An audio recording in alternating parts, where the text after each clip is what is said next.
Good morning. Bonjour à tous. Bienvenue. Hello. This press conference regarding the security situation in Ottawa is being held remotely on Saturday, February 19th. I'm the moderator, Greg Quinn with Market News International.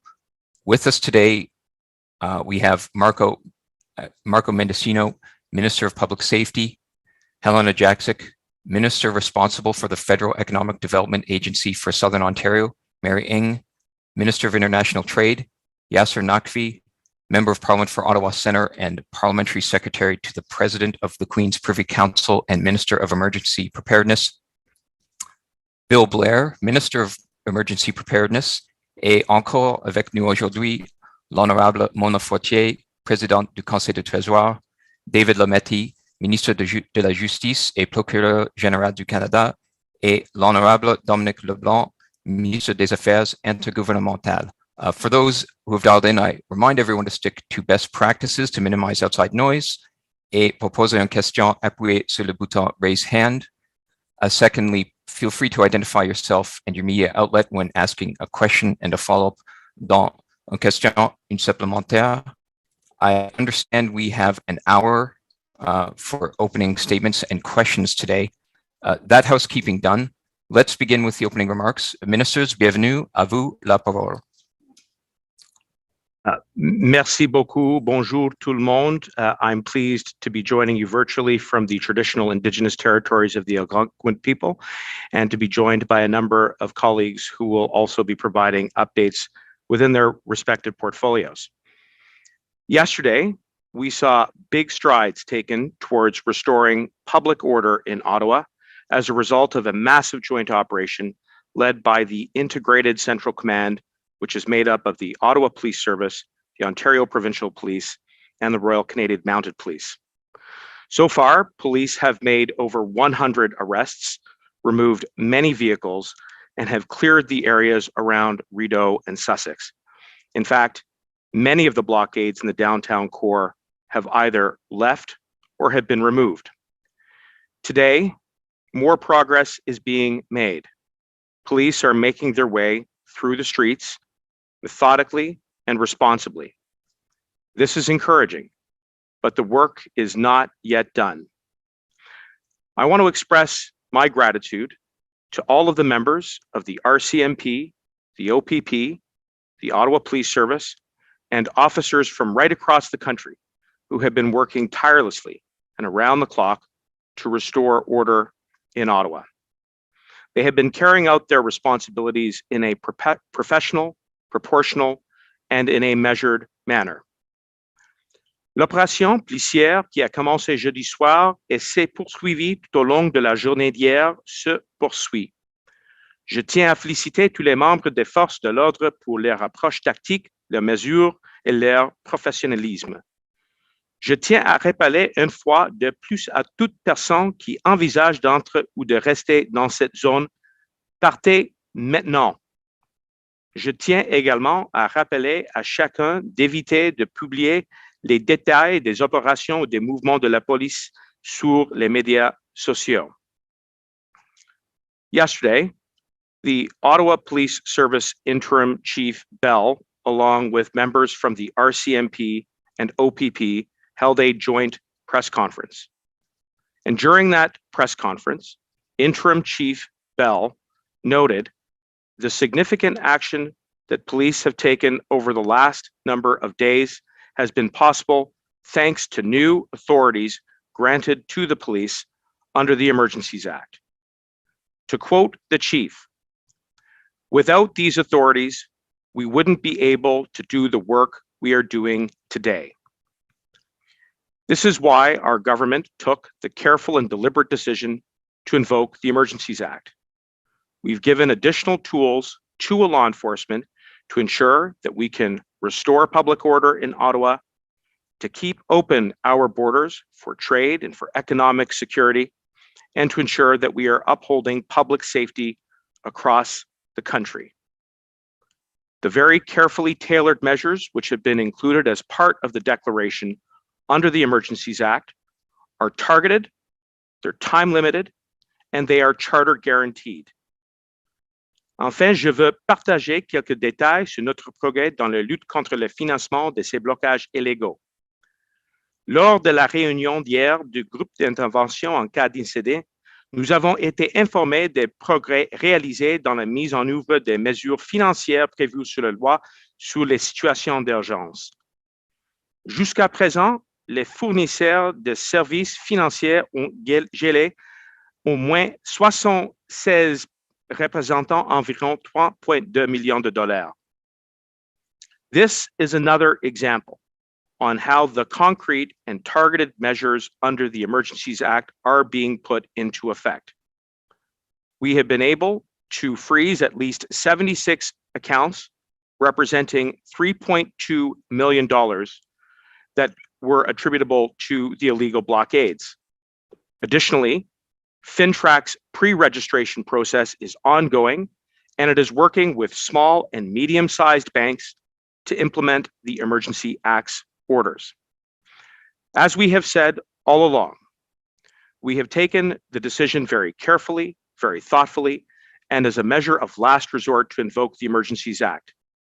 It is time-limited, it is targeted, and it requires compliance with the Charter to ensure that we are protecting the individual freedoms and principles and values that are guaranteed under the Charter, while at the same time enabling law enforcement to do the job on the streets, in our neighborhoods, at our borders to uphold public safety. We will only use the Emergencies Act for as long as is necessary, and that is something that we continue to be focused on every day. Thank you very much. Merci. And I will now pass it back to the moderator.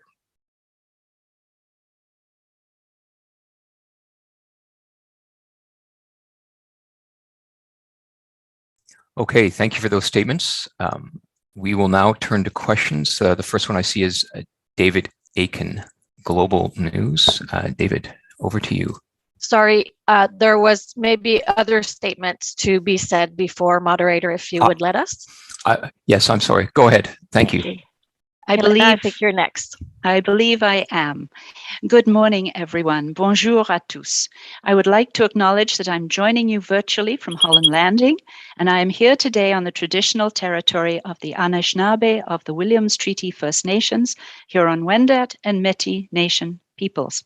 For the past 3 weeks, the city of Ottawa has been devastated by illegal blockades. Depuis près 3 semaines, les gens du centre-ville d'Ottawa subissent les conséquences des blocus illégaux qui s'y déroulent. I've seen firsthand the effects these illegal blockades have had on Ottawa residents and their businesses. Businesses have been forced to drastically reduce their hours, and in many cases, they have had to close their doors entirely because they have been harassed and intimidated. Throughout the city, residents who have steadfastly supported those businesses throughout the pandemic no longer feel safe to go out on the streets of their city to visit those great local businesses that help define Ottawa's vibrant neighborhoods. This has taken a tremendous economic and social toll on the people and entrepreneurs in Ottawa. It has occasioned tremendous inconvenience and stress and cost millions of dollars in lost revenue. These businesses play a vital role in the vitality and economic prosperity of our nation's capital. À Ottawa, les entreprises situées au centre-ville jouent un rôle important dans la vitalité et la prospérité économique de notre ville. As the Prime Minister has said many times, these recent challenges have been unprecedented, but our government will be there as we build towards recovery, not only from this illegal blockade, but from the pandemic. That's why today I'm proud to announce that the Government of Canada, through FedDev Ontario, is investing up to $20 million to support Ottawa downtown businesses impacted by the illegal blockades. Je suis heureuse d'annoncer que le gouvernement du Canada, par l'intermédiaire de FedDev Ontario, investit jusqu'à 20 millions de dollars dans l'Investir Ottawa pour soutenir les entreprises du centre-ville d'Ottawa touchées par les blocus illégaux. Small businesses in Ottawa will be eligible to receive non-repayable contributions of up to $10,000. More details on eligibility and the applications process will be available soon. This funding will be delivered by Invest Ottawa, which has a strong track record of supporting the business community in Ottawa, having delivered targeted programming and services to businesses for over a decade. Invest Ottawa is collaborating with key partners in the region on this initiative, including the Ottawa Board of Trade and the Ottawa Coalition of Business Improvement Areas. We are aware that other areas of Ontario have faced similar struggles, and we are looking into this. Our government will continue to work hard to ensure our businesses, communities, and all Canadians have the support they need for a strong and resilient economic recovery. Thank you, merci, and I think now I'm turning over to the Honourable Mary Ng. Thank you. Merci, Minister Jaczek. It's really great to be here with you and colleagues, as well as to Minister Fortier and to Parliamentary Secretary Nakvi and to all of the Ottawa area members of Parliament who have been incredible advocates for their constituents throughout this challenging time. As workers, small businesses, and people across the country have struggled through this pandemic, these past 3 weeks have even been more difficult for businesses at the heart of our nation's capital. Whether it's Elgin, Bank, Sparks, or the Market, I've heard from entrepreneurs and small businesses across Ottawa. And just when those very businesses across our province have been opening their doors again, businesses here have had to close theirs for the safety of their staff and that of their customers. And that has been unacceptable. C'est inacceptable que des petites entreprises aient eu à fermer en raison de ces barrages illégaux.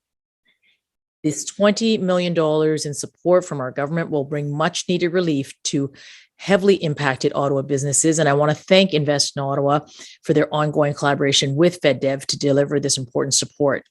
Today's announcement is just one more step that our government is taking to support small businesses.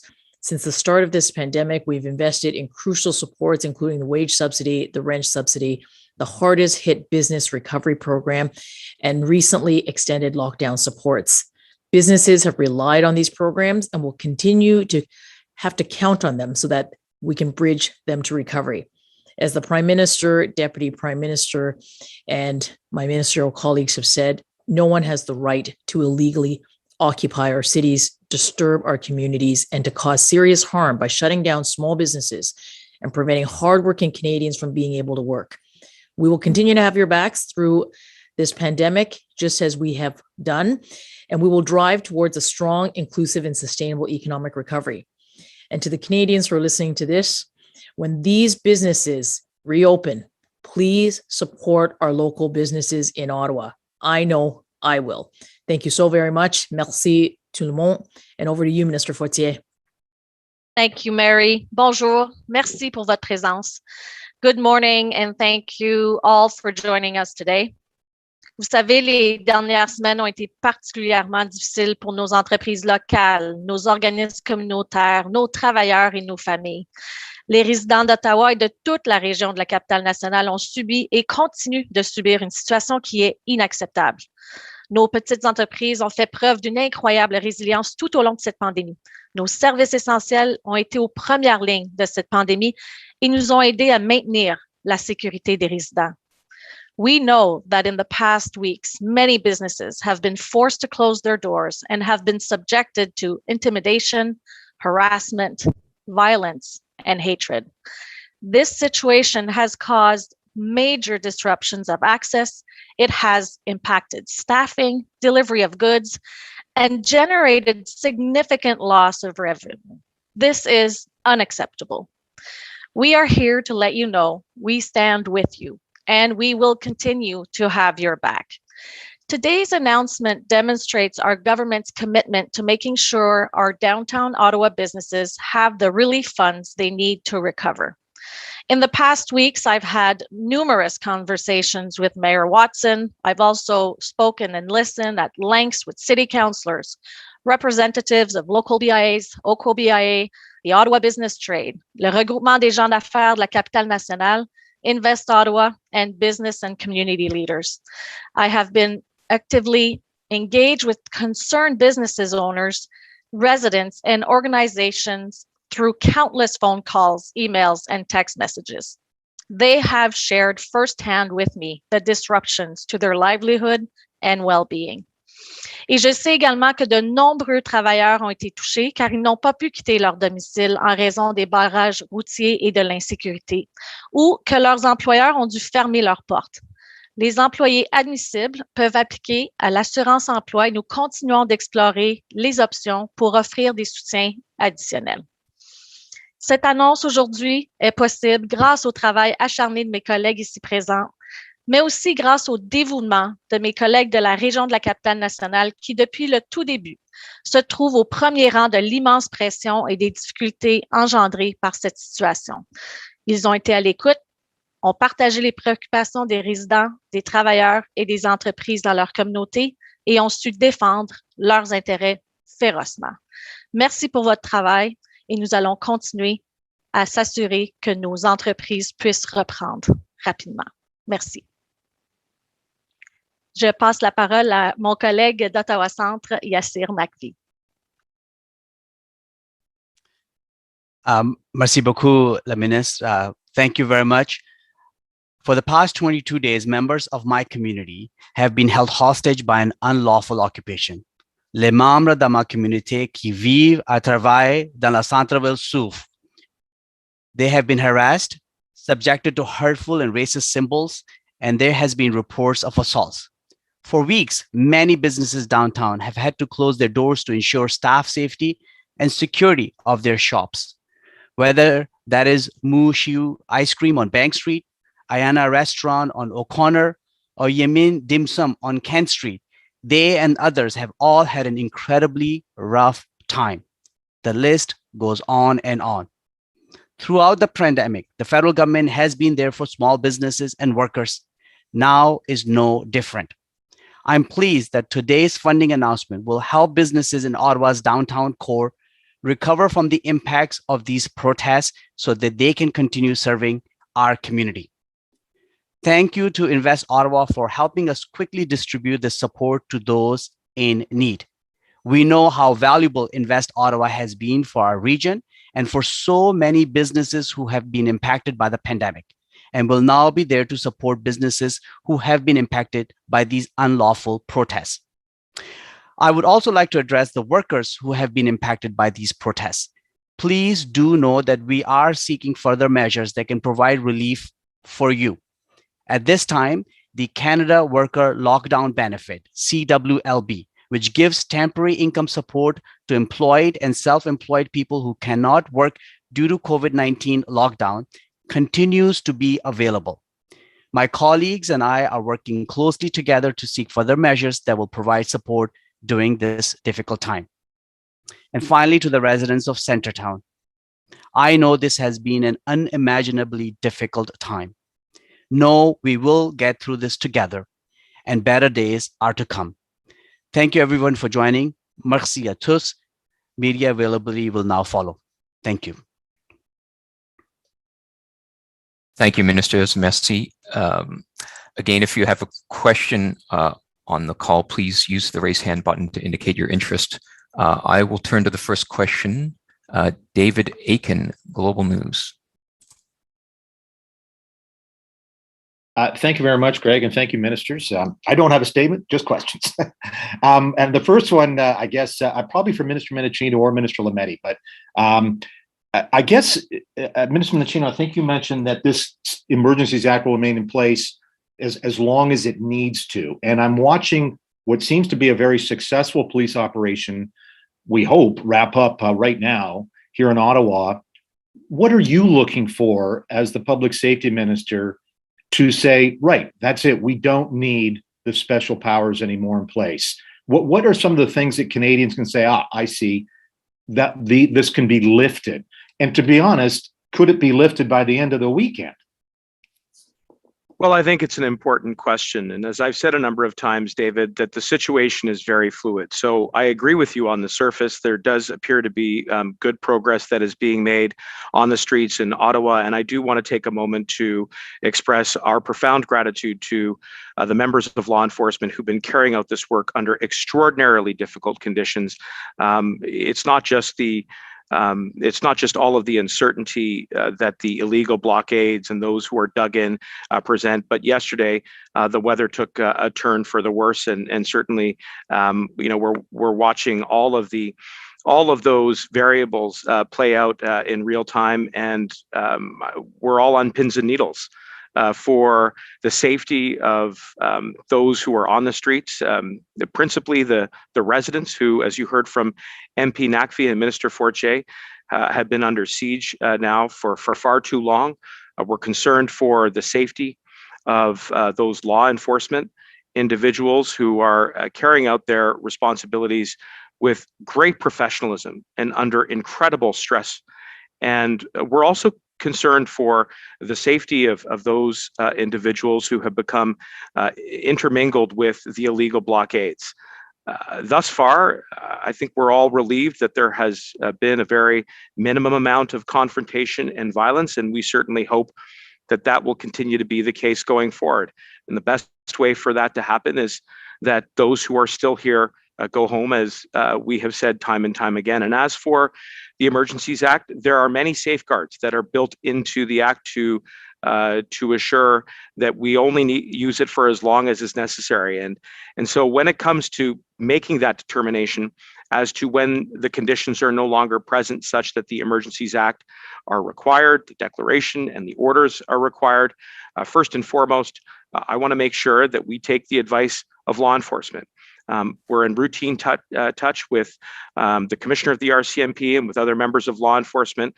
We'll let them assess operationally, since it is their domain of expertise, whether or not they think the situation is in hand. So yes, there has been progress, but the situation remains dynamic, it remains fluid, and we'll wait to see how things unfold in the coming hours and days. Thanks. And a follow-up probably for you as well, Minister Mendicino. We know that there was some arrested in Coutts who were associated with some extremist far-right groups such as Diagonal Along, some groups that are known presumably to authorities, national security authorities, et cetera, that they may advocate violence. We also know, I think you've said this earlier in the week, that there may be some elements in the protest here in Ottawa associated with those groups. So I'm wondering, with the 100 or so arrested now, do you have anything more you can tell us about the presence in Ottawa of any elements, any individuals who might be associated with some of these groups that did represent some violent threats? Is there anything you can share on that front? Well, just what you see in the public domain and on social media, and those reports are very public around the movements of some individuals from one blockade to the other. But as to the charges, which stem from the illegal blockade in Coutts, which include, among other things, the conspiracy to commit murder, those are now before the courts, David. It would be inappropriate for any member of the government to comment further on it. Obviously, as those charges play out in court and will be assigned to a prosecutor, there will be more details shared about exactly what particulars underlie the situation there. But I will say that as a government, we are looking at the big picture. We are looking at the timing, the tactics, the targets of the illegal blockades. And I just want to assure you and everyone that both law enforcement and our national security apparatus are watching the situation very, very carefully. Thank you, merci. Prochaine question, Mylène Clette, La Presse. Bonjour. Pour revenir un peu sur la question de mon collègue David, je me demandais, en ce qui a trait à la loi sur les mesures d'urgence, vous avez dit que vous allez consulter les policiers pour savoir s'ils estiment que ce sera toujours nécessaire. Mais quels critères exactement est-ce que vous allez tenir en compte? Là, parce qu'hier, vous parliez de prévention. Or, ma compréhension, c'est que la loi ne peut pas être utilisée à titre préventif. Oui, vous avez des raisons. Il y a un élément de prévention là.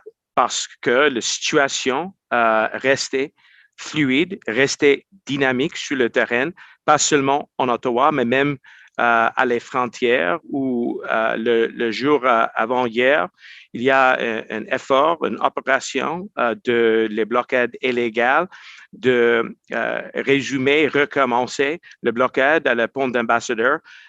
C'est une inquiétude qui est partagée par la communauté à Windsor, même par les forces policières et même le gouvernement.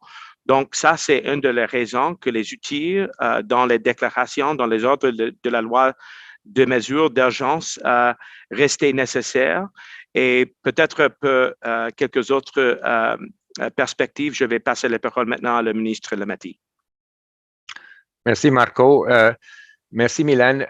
Ce qu'il faut comprendre, c'est que la loi sur les mesures d'urgence a été déclarée pour une situation évoluante et le fait que les convois pouvaient se déplacer facilement d'une place à l'autre et qu'il y avait des communications entre les différents endroits. C'est une situation donc qu'il faut suivre, qu'il faut continuer à suivre. Donc, oui, il y a un côté préventif, mais ça fait partie de la même situation pour laquelle on a invoqué la loi sur les mesures d'urgence. Donc, nous sommes en train de surveiller ce qui se passe, comme le ministre Mendicino vient de dire. Il y avait l'autre jour une situation à Windsor où la police de la place a empêché un autre blocage. Et on continue à suivre, évidemment, les forces policières à travers le pays continuent de suivre les mouvements. Et puis, une fois que la sécurité publique est assurée, on va révoquer la loi, les mesures. On ne veut pas les avoir une journée de plus, mais il faut que le pays soit sécurisé avant. D'accord. En ce qui a trait aux comptes bancaires qui ont été gelés, est-ce qu'il y a un lien à faire entre les gens qui ont été arrêtés à Ottawa, une centaine de personnes, et les 76 comptes qui ont été gelés? Donc, est-ce que ce sont les comptes de personnes qui ont été arrêtées par la police hier? Ça, c'est les cibles aujourd'hui et c'était des actions qui étaient prises par les forces policières dans une façon indépendante de le gouvernement. Il faut souligner ça. Et ça, c'est la manière que la loi fonctionne. Sur le côté de le gouvernement, nous créons les politiques, nous créons les lois, mais c'est pour les services policiers pour prendre l'action, pour implémenter toutes les mesures dans la loi. Et peut-être je vais passer à le ministre Lametti pour des autres perspectives sur le fonctionnement de la loi. Ce que j'aimerais ajouter, c'est que chaque côté est assujetti à la charte, donc on va continuer à les appliquer d'une façon équilibrée et raisonnable. Je ne vais pas parler des opérations financières ou policières. Ce n'est pas. C'est une situation qui continue et donc ce n'est pas à un personne élu de donner d'autres commentaires là-dessus. Thank you. Next question, Christian Pass-Lang, CBC. Hi, thanks.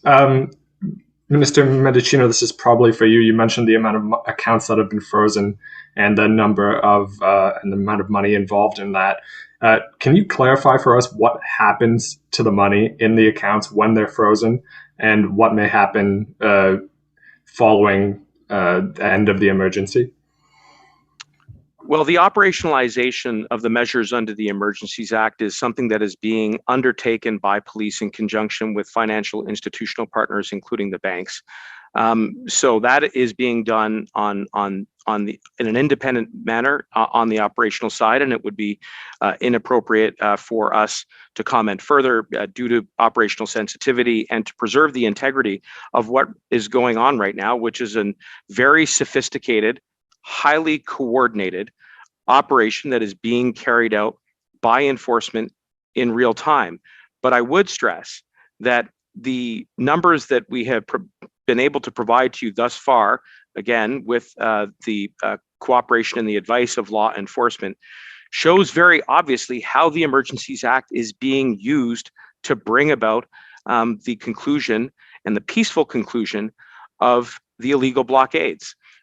This is one of the measures which does not require to be operationalized on the streets where there's the prospect of confrontation or physical violence, but rather by using powerful financial disincentives to encourage those to leave and to leave as quickly as possible and to not support the illegal blockades.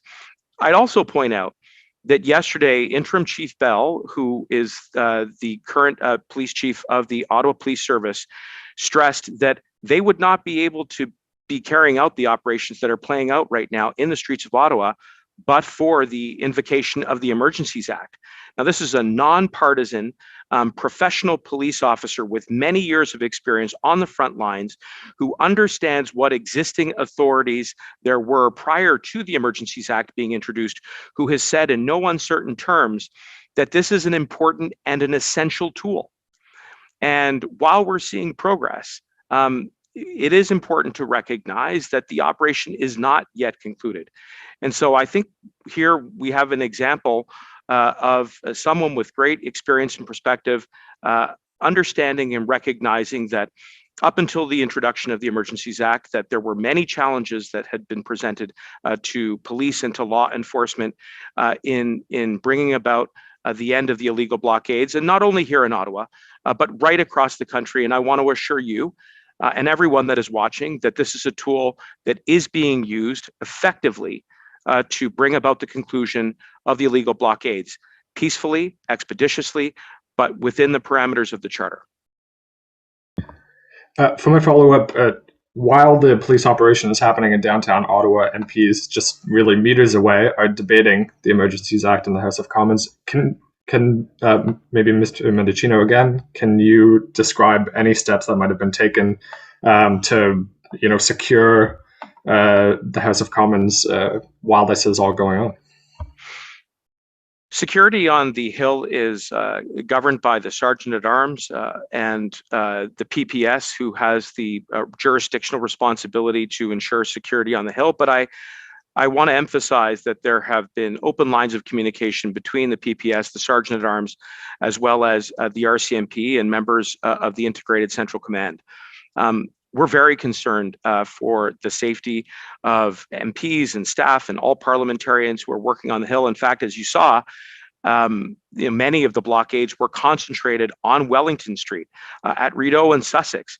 And, it is quite impressive that thus far, the enforcement operation has been carried out without there being any significant casualties or violence thus far. I think that is a real tribute to the police services and the first responders who have shown up, who, despite the challenging circumstances, are doing a very effective job, showing restraint and patience, and showing, I think, a very level-headed approach. And what that has done is it has enabled us to allow Parliament to sit, because it is important that parliamentarians have an opportunity to debate the Emergencies Act. This is the first time it has been invoked. We do need to be transparent with Canadians.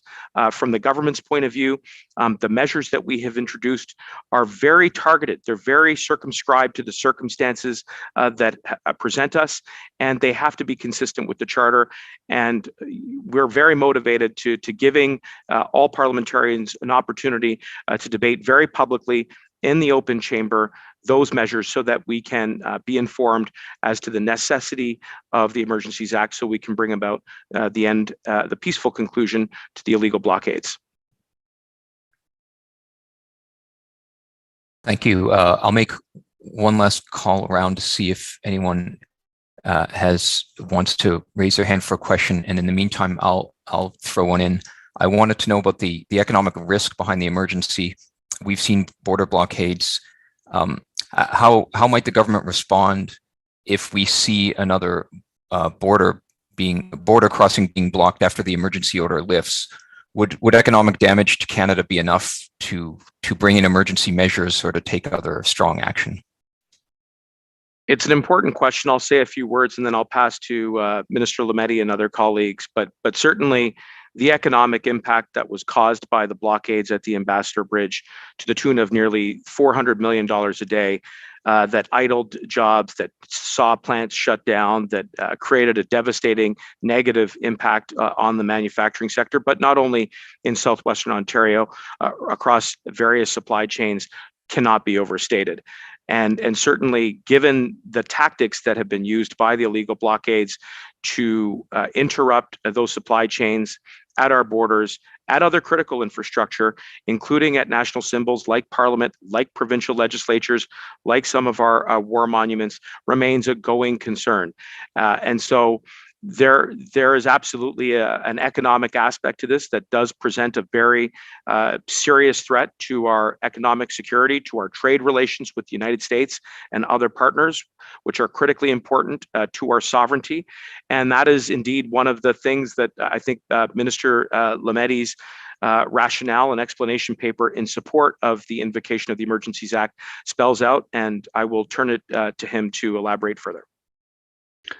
Thanks, Marco. What I would underline is that in the invocation of this emergency, so the use of the Emergencies Act in this circumstance, it was the ensemble of the various challenges at a number of different border crossings, as well as the situation in Ottawa, as well as ongoing surveillance, if you will, of other border crossings as this went along. And so it was all of that together with the economic impact that it was causing. Should we take away the Emergencies Act and a situation were to arise again, we would have to evaluate. So it's a hypothetical question to which none of us will ever give you an answer. It's something that we have to think about in each circumstance. Minister Blair, I wonder if you have anything to add. Only David. Thank you, David. And only that the targeted and coordinated attacks we saw on critical trade corridors, at the Ambassador Bridge in Alberta, and in Emerson, Manitoba, at the Pacific Highway in British Columbia, clearly demonstrated a very sincere intent on the part of the people engaged in those illegal blockades to harm the country. We saw the impact in southwestern Ontario and in the auto sector, and literally thousands of workers who were idled by the actions of these individuals. The cost and the potential future cost to Canada by these illegal actions is very, very significant. And when we see targeted attacks on critical infrastructure such as transportation and manufacturing in this country, I think we have a responsibility to defend the country, to defend Canadian interests, and to defend our economy. And we have found it necessary, obviously, to use extraordinary measures and tools in these circumstances in order to do our job of doing what is required to protect the country.